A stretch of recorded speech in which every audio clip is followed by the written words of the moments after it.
नमस्कार, बहुत बहुत स्वागत है आपका आज के इस अंक में।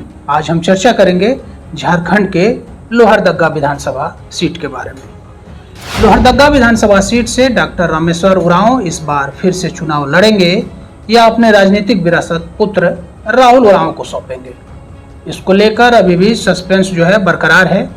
रामेश्वर उरांव लोहरदग्गा से और उनके पुत्र राहुल मनिका से चुनाव लड़ सकते हैं।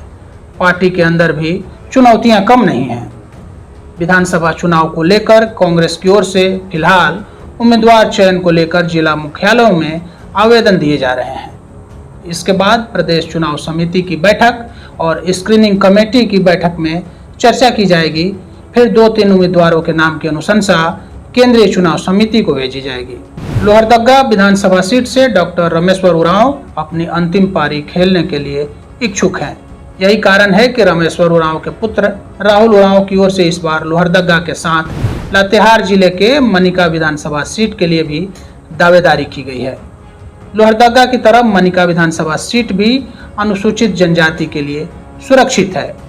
कांग्रेस नेताओं का कहना है कि रामेश्वर उरांव खुद लोहरदग्गा से चुनाव लड़ने के साथ अपने पुत्र राहुल उरांव को मनिका से चुनाव लड़ाकर पॉलिटिक्स में एंट्री कराना चाह रहे हैं। हालांकि यह भी चर्चा है कि लोहरदग्गा से रामेश्वर उरांव की जगह उनकी बेटी निशा उरांव भी दावेदारी कर सकती हैं।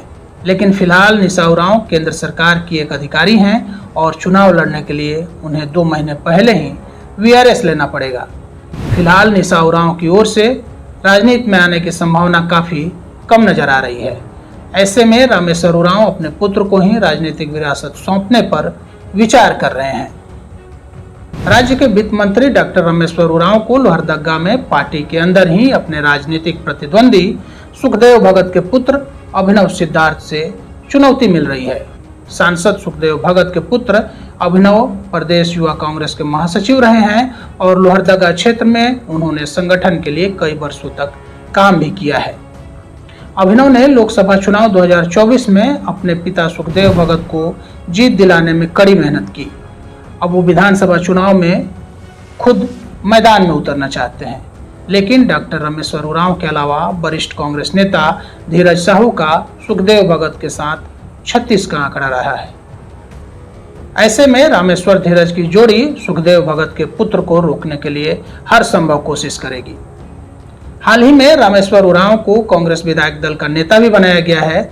ऐसे में दिल्ली में उनकी पकड़ काफी मजबूत हुई है। लोकसभा चुनाव में लोहरदग्गा सीट से कांग्रेस प्रत्याशी सुखदेव को बड़ी सफलता मिली।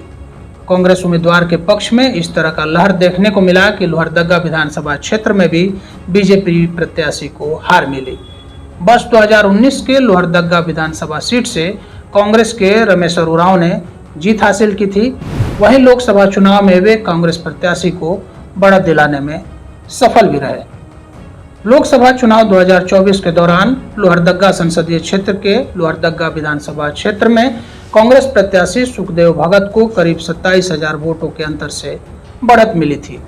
हालांकि लोकसभा चुनाव में जेएमएम विधायक चमरा लिंडा भी निर्दलीय विधायक के रूप में चुनाव मैदान में थे, लेकिन इसके बावजूद इंडिया अलायंस को इस संसदीय सीट के सभी विधानसभा क्षेत्रों में बढ़त मिली थी।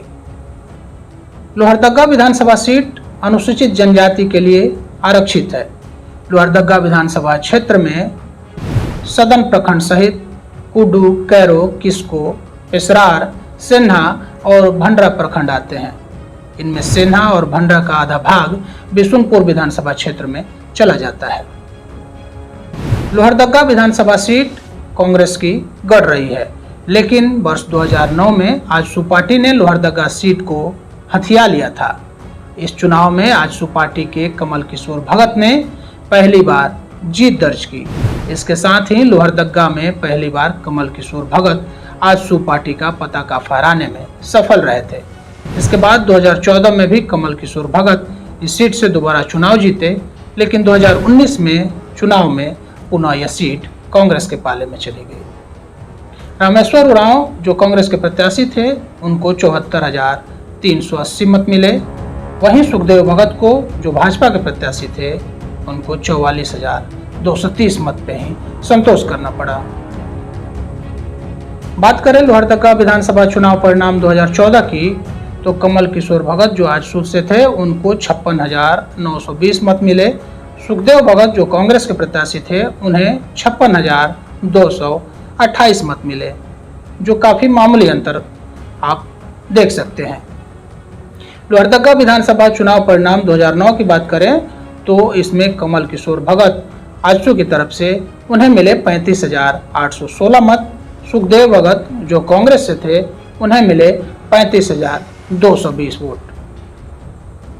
लोहरदगा विधानसभा क्षेत्र में बॉक्साइट के लिए विख्यात लोहरदगा में लंबे समय से बॉक्साइट कारखाना लगाने की मांग की जा रही है।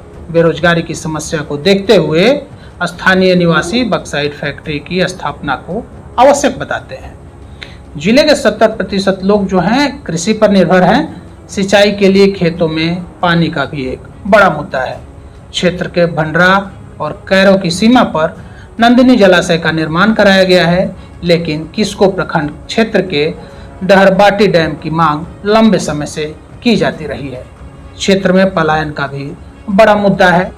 सिंचाई की समुचित व्यवस्था नहीं है। रोजगार के लिए बड़े पैमाने पर लोग अन्य प्रदेशों में पलायन कर रहे हैं। आपको हमारा आज का यह अंक कैसा लगा, कमेंट बॉक्स में अपनी राय अवश्य दें। हमसे जुड़ने के लिए बहुत बहुत धन्यवाद। आभार।